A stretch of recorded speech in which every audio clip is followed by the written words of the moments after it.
Miss Kaya, can we talk? And just for a brief second, I want to give you some words of wisdom.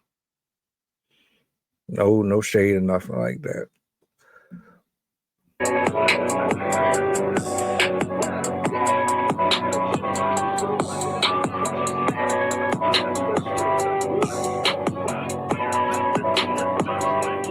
Push the goddamn button. Push the goddamn button. Kaya has gone broke according to her latest Facebook status. Now, she shared how she went from making so much money to struggling like this. She also shared how it was unreal for her and how most of us are 1 to 3 paychecks away from that same situation. Now, you know, people had a lot to say, and some people are saying she should have invested that content money into an actual culinary school because those viral videos weren't going to last for long. They're also saying how she blackballed herself. She got all that money and went big headed. She never had a plan B. Now, a lot of people are saying it was the females who blackballed her. All of that hating made her content go downhill. Now, me personally, I wouldn't mind watching her on an episode of Hell's Kitchen with Chef Gordon Ramsay. Maybe that's the route she should have taken. Some people are saying cooking videos only get you but so far, but I know a lot of successful people that create cooking content. Maybe it was just 15 minutes of fame for her. Who knows? Cooking with Kaya. Yeah, ma'am, I think that we are at a crossroads with creators. Now, I want to put this on the record. What you do is not what I would call a influencer. We need to stop calling everybody a influencer. Um,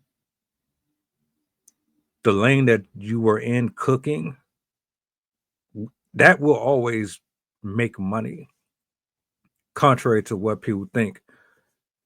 If you know, you know.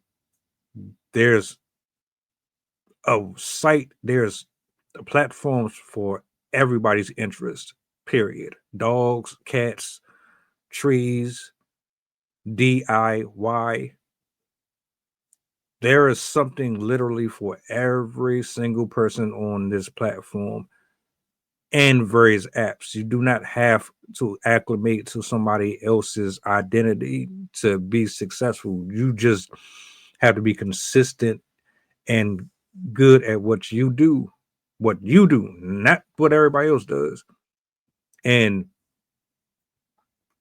while I don't really agree with the simpage, giving this woman all your hard earned money for essentially doing nothing but gyrating and throwing a piece of potato on a plate, she had a market.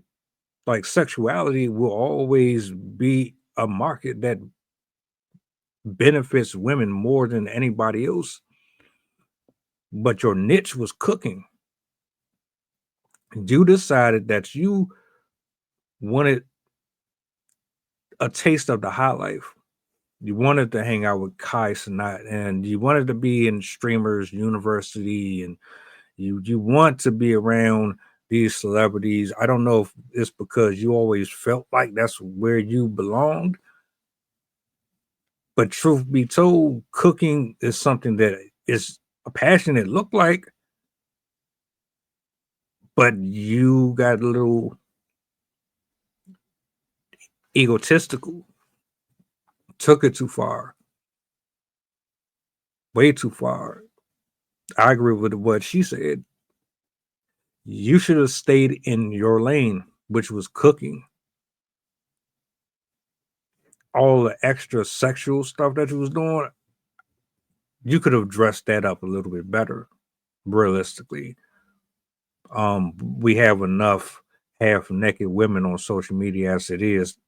Eventually, our minds are going to get numb to seeing it so much because there's nothing to leave to the imagination. Stick to cooking, get you a better group of friends, Humble yourself, because you're not the first person that's been in that position. You get a spark of fame, the envy and jealousy comes, even though y'all pick and choose who y'all want to hate on. If she was an ugly chick, you would have clowned her for trying to dance like that and dress like that. Or maybe you wouldn't have. I absolutely believe if she was a bigger chick doing this, y'all would have gone out of your way to spread body positivity. Y'all wouldn't have had no smoke for her. Y'all wouldn't have dug deep trying to destroy her character and all that. She was doing something that y'all couldn't get away with, or she just so happened to be one of few attractive women who the algorithm favored versus you, and you didn't like that because you were probably already doing it before she was. But see, that hate and that envy don't really get you very far. And that's why a lot of y'all in the positions you're in. But with her, oh, she let the dudes get to her head. She let them checks and that free money get to her head. She started putting reality TV in front of her before God. She started putting people before God. She started putting her body and her aesthetics before him. She started doing things that were so out of character and so disrespectful that it's like, what do you you can't anticipate this no better than what you already got. You buying things that you don't need, you spending and going places that you don't need to be going. It's like putting money in the hands of somebody who ain't used to being free of stress and burdens. Nobody told you how to move with your career or how to build. You could have stopped with all the sexual stuff, started connecting with folks in the cooking field, like she said.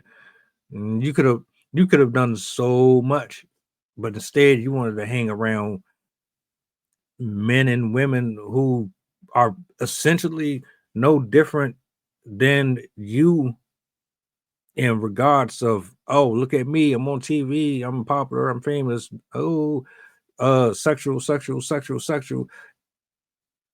Them folks are going to eventually burn out too,